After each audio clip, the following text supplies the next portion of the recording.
Briefly, bigyan ko muna kayo ng background kung ano po yung mga nangyari. Nagkaroon po ng mga exchanges of correspondence. Nagpadala po sa akin ng sulat, mga letter requests ang si Attorney Zulaika, ganun din po si Vice President at saka si Congressman Pulong Duterte. Ang request po ni Attorney Zulaika una ay kung po pwede siyang i-allow na pumunta sa kanyang therapy. So, ito po ay sa ating pong correspondence, pinapayagan po natin siya provided ibibigay po niya yung oras, yung lugar, at saka i-escortan po siya ng ating Sergeant at Arms, tao ng Sergeant at Arms. Pangalawa, sumulat po sa atin si Vice President kung po pwede na mag-stay siya kasama si Attorney Zulaika for the duration ng kanyang detention. Ito po ay hindi natin inalaw dahil unang-una hindi naman po siya part ng naikukulong. So, pero sumulat uli siya, humingi siya ng permiso kung po pwede na mabisita niya si Attorney Zulaika at yun naman po ay pinayagan naman po natin. Ang isa pa pong sulat na natanggap po natin kay Congressman Pulong Duterte kung po pwede, instead na dun sa detention facility, ilipat dun sa kanyang office. Doon na lang i-house si Attorney Lopez. Ito po hindi natin pinayagan dahil otherwise, ang mangyayari po niyan, yung susunod po, yung mga iba pa pong mga may connection o may mga kaibigan na congressman, gano'n na lang po ang gagawin. So sa amin pong paniniwala ay bad precedent po pag pinayagan po natin. At saka siyempre, ayaw naman po natin na magbigay ng pabor. Gusto naman po natin pantay-pantay po lahat ang mga i-detain po dito. Sumulat po ulit sa atin si Attorney Zulaika. May mga 5 po siyang concessions na hinihingi. Una, na mabigyan siya ng companion para masamahan siya sa kanyang pag-i-stay. Ito po ay pinagbigyan po natin dahil alam naman po natin yung kanyang condition. Meron po siyang back condition. In fact, doon po sa committee hearing, provided yung kanyang companion ay na pinayagan po natin ay isang miyembro ng kanyang immediate family. Ang pangalawang concession na hinihingi po niya ay mabigyan siya ng daily visit ng kanyang personal physician para ma-check yung kanyang health status. At ito naman po ay ating pinagbigyan na payagan siya provided na makipag-coordinate sa ating Sergeant at Arms, sa opisina ng Sergeant at Arms at sumunod sa mga guidelines. Pangatlo po, humingi po siya ng permiso para regularly na magkaroon ng rehabilitation session sa kanyang frozen shoulder. So ito po ay pinayagan po natin provided na yung time, yung place at saka siya ay bibigyan ng escort ng ating Sergeant at Arms. Pangatlo, humihingi siya ng security personnel na po pwede na may designate. So, ito po pumayag tayo subject to the condition na tayo yung security po natin dito sa house ang ibibigay po natin. At ang ikalima po, nabigyan siya ng permiso na yung staff at saka council niya bisitahin siya sa Sunday dahil meron daw in preparation for the Monday's hearing. At ito naman po pinayagan natin subject sa guidelines ng OSA at binigyan natin siya ng oras from 1 to 7 p.m. So, yun po. So, halos, kung makikita naman po ninyo, halos lahat naman po ng hiningi nila na concessions ay binigay natin subject to certain conditions.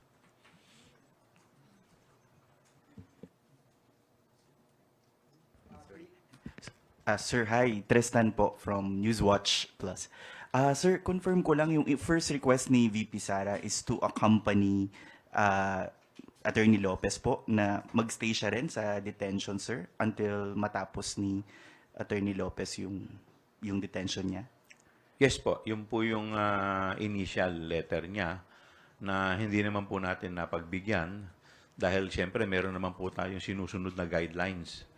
Pero yung pangalawang sulat po niya na kung po pwede bisitahin si Attorney Lopez, yun naman po ay pinagbigyan natin. Subject to guidelines din ng Sergeant at Arms. Excuse me, Miss Vivian from ABS. Good afternoon.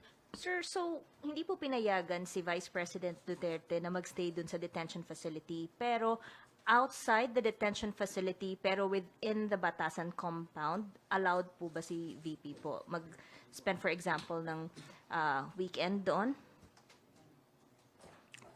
What do you mean? For Ang example, request po kasi niya is samahan si Attorney Zulaika sa loob ng detention.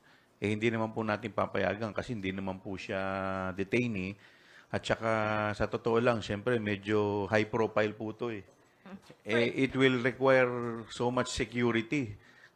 Security risk po to dahil pangalawang pangulo po to. I do not know if we have enough security dito para mabantayan ang pangalawang pangulo.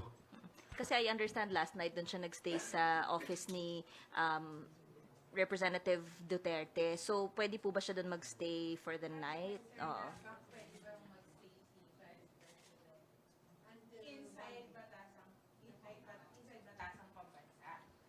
Ah, yes. Hindi ko po alam kasi sa guidelines, pero kasi po kung pinakikinggan ko po kanina yung sinasabi ni Sergeant at Arms, medyo risky rin po dahil may mga protocol po tayong sinusunod dito. So could you imagine kung mag-i-stay ka po doon, ikaw lang, yung isang opisina lang ang bubuksan natin. Pero yung buong, kagaya po na sinasabi ni Sergeant at Arms, centralized, parang medyo hindi naman po yata maganda yun. So, sa akin naman po, wala naman po masama kung umuwi at pagkatapos the following day, po pwede naman po bumalik. Welcome naman po. Yun naman po talaga yung, maski naman po yung mga lawyers ni VP, i-allow din po natin sa mga ganong klaseng arrangement. So, until what time po pwede Representative Chua or Sergeant Sir Taas, kung hanggang anong oras po pwede si VP Duterte dito today? And sa weekends po, ano yung schedule ng visit na ipapayagan po natin? Hindi lang po kay ating pangalawang Pangulo. Sa lahat po ng bibisita sa ating mga nakadetain, ang policy po natin is pag-aho merong session, inaalaw ho natin hanggang alas 7 ng gabi. Dahil, obviously, marami yung tao from Monday to Wednesday. However, pag po Thursday hanggang weekend, subject po sa approval ng committee na may hold po dun sa ano. So, pwede ho nating i-allow hanggang 7 din ng gabi. Dahil anything beyond that, overtime na nga po, tama po si Chairman Chua, napakarami yung security yung kailangan nating i-devote doon sa isang bisita lamang. Ako po, simple lang po ang opinion ko po dito. Sana naman po yung respeto po at yung leniency na binibigay po natin sa ating Vice President, suklian din naman po niya ng respeto sa atin. Yung mga tao po, kagaya po ni Sergeant at Arms at yung mga personnel po dito po sa House Rep, ginagawa lamang po yung kanilang trabaho alinsunod po sa guidelines. So, pag may nangyari naman po, unang-una po, si ating Vice President, high profile po yan na personality. Hindi naman po yung ordinaryong mamamayan. Pag may nangyari po dyan, sagutin din po nila yan. So, sana po, wala naman pong masama na makipagtulungan sa amin. Lahat naman po, as long as within the bounds of law, ay ibibigay naman po namin. Ang hinihiling lang po namin, sana po sumunod lamang po nang sa ganun ay hindi na magkaroon ng ganitong klaseng issue. Respect begets respect. Yun lang po. We acknowledge Ms. Llanesca.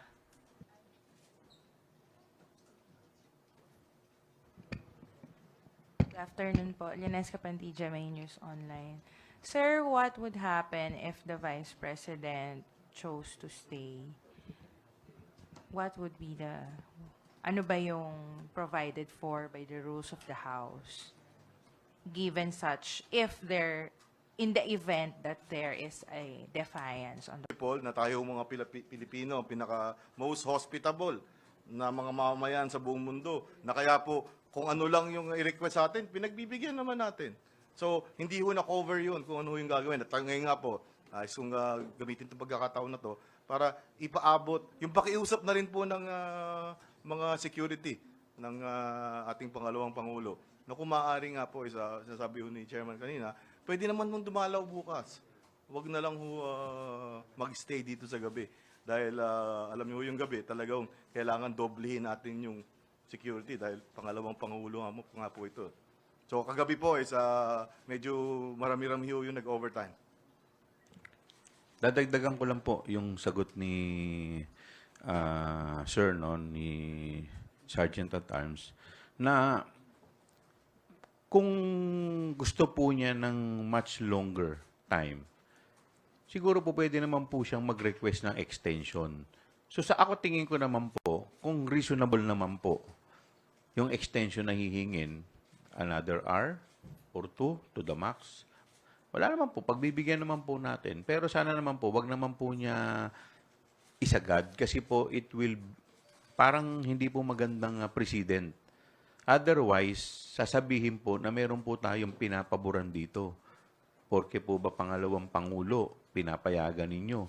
E paano naman yung mga maliliit na tao? Yung mga ordinaryo na nakukulong po dito, hindi namin. Siyempre, ang batas naman po natin dapat pantay-pantay. Ini-implement po natin yan, nakapwesto ka po o hindi, dapat ang pag-i-implement po niyan, pantay-pantay. Huwag po sanang sasama ang loob ni Vice President sa ating mga staff, mga ordinaryong tao lang po yan, sila po ay nagpapatupad lamang ng kanilang tungkulin. Next question will be from Ms. Ria Camille, TV5, then followed by Vic Sumintak. Hi, sir. Ria Fernandez, TV5 po. In normal circumstances, when is the visiting hours? What time? Every when? And under normal circumstances, it's 8 to 11 in the morning and 1 o'clock in the afternoon until 5 during non-working days, or maybe in our case, Thursday. But during session days, we allow it until 7 p.m. That's the latest. Pero as much as possible, we would like to keep it at 5 p.m. But upon request, we can extend 2 more hours up to 7. Okay, if there is a request, you allow maximum of 2 hours. Only Monday to Thursday, no Friday, no weekends. Weekends, we do allow, except Sundays.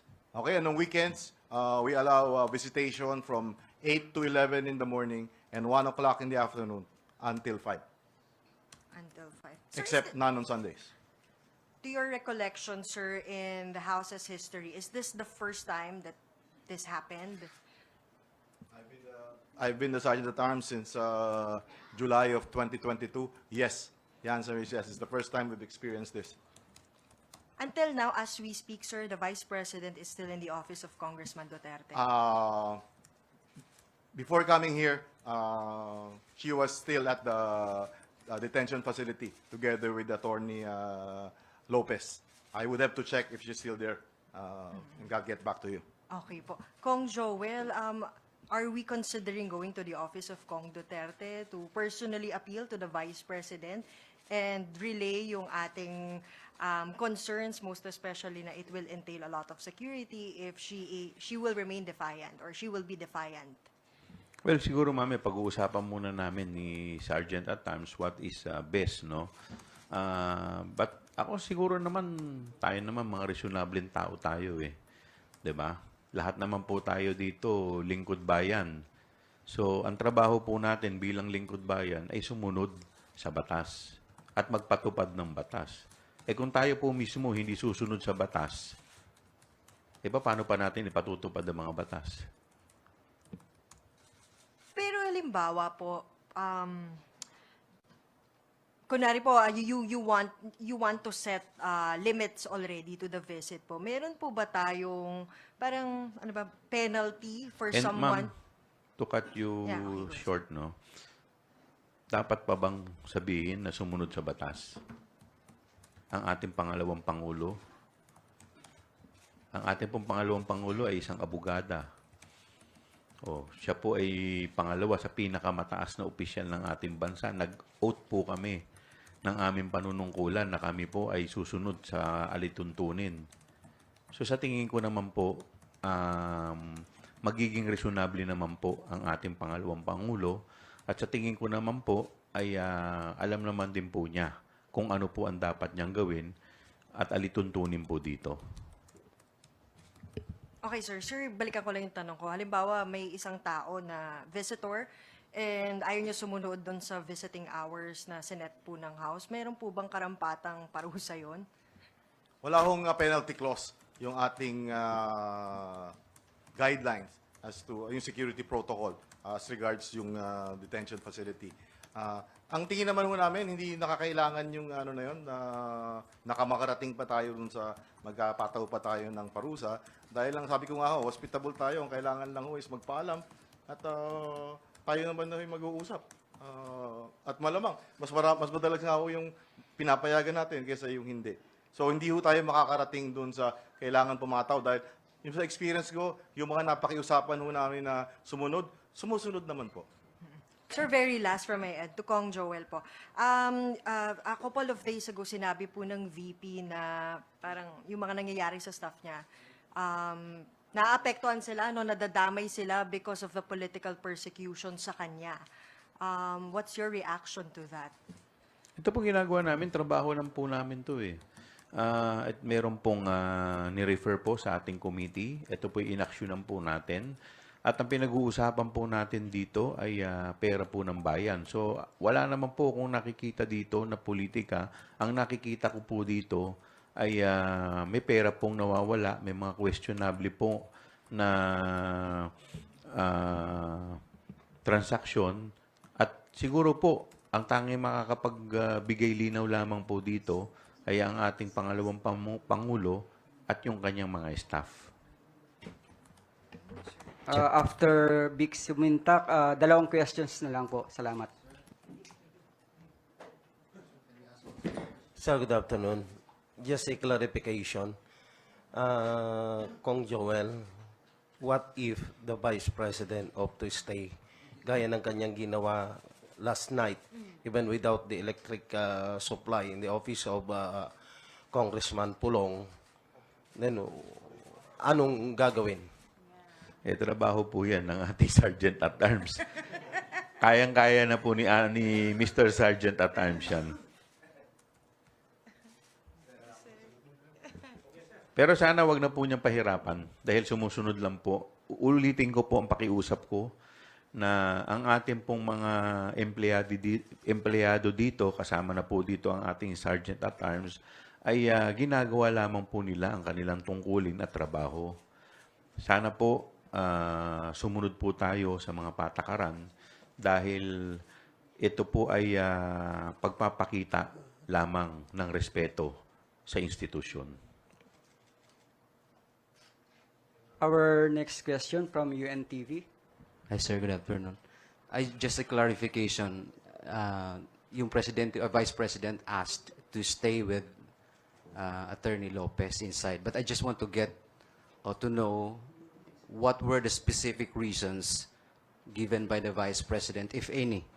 Kasi kung ano lang ba, gusto lang ba niya pumasok, may reason ba siyang binigay, particular, kung bakit gusto niya po makasama yung kanyang Chief of Staff? Thank you.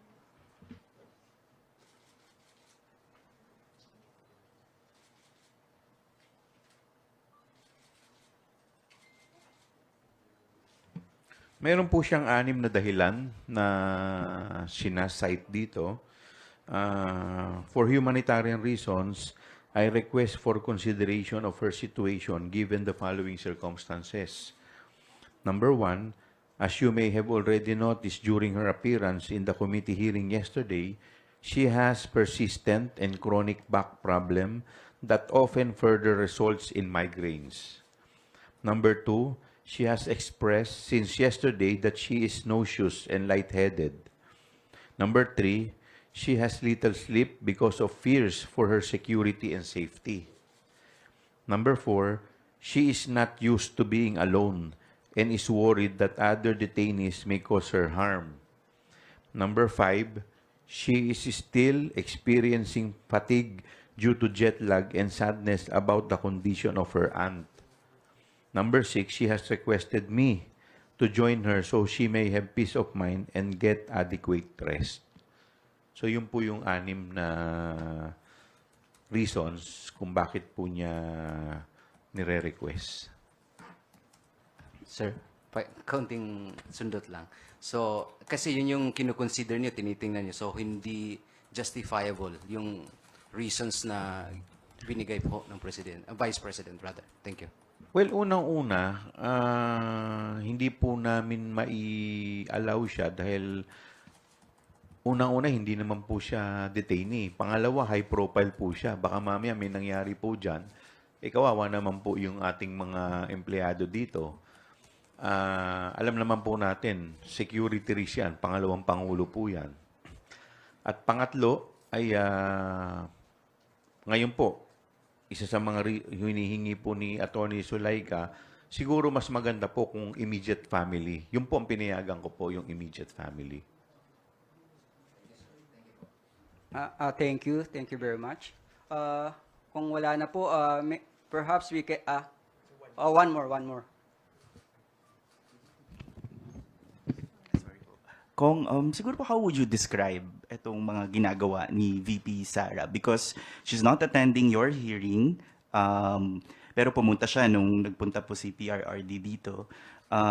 Pumunta rin po siya ngayon dahil nandito si Attorney Lopez, but hindi po siya pumupunta sa hearing nyo. So, if you were to describe yung ginagawa po ni VP Sara ngayon, ano pong matatawag nyo dito, sir?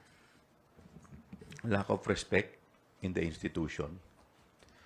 Nakikita naman po natin na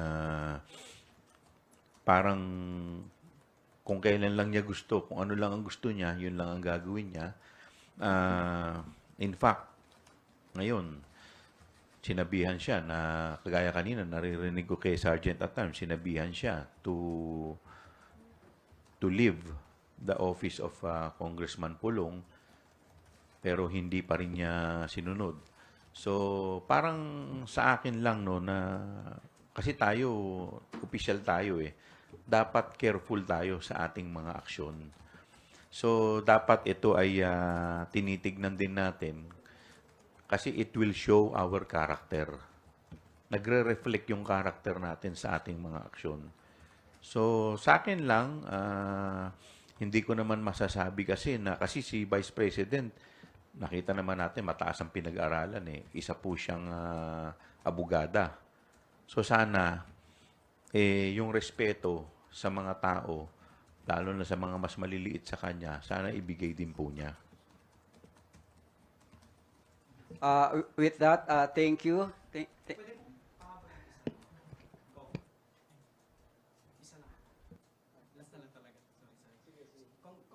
Victor Jolentino po from Bomboradio, Philippines. Hindi po ba nag-worry ang inyong committee na baka maapektuhan po yung magiging statement ni Attorney Lopez ng masusunod pang pagdinig gawa ng itong binibisita nga siya ni Vice President Sara?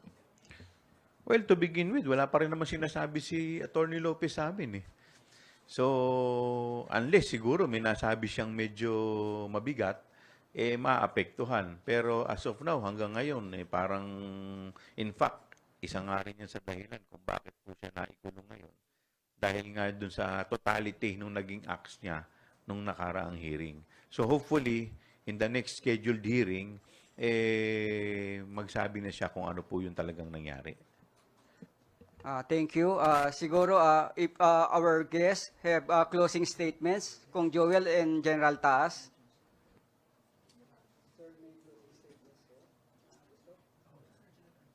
Wala na raw po. Maraming salamat po.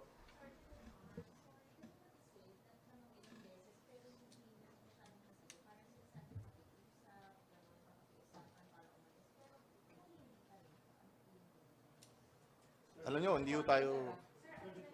So for the record, if worst comes to worst, hindi extrapolating outside of batasan. Hindi tayo aabot doon. Hindi nyo po natatanong. Ang atin pong pangalawang panulo ay honorary member ng klase ko sa PMA, class of 1984. So mista po yung tawagan namin. Kaya hindi ako magsasawa ng makikiusap sa aking mista. Dahil base naman po sa aming karanasan at kasama na po yung mga graduate, yung mga bugo-bugo ng PMA. Pag ako mista sa mista ang nagpakiusapan is nagbibigayan naman po. So umaasa pa rin ako at yun ang tutuloy kong gagawin.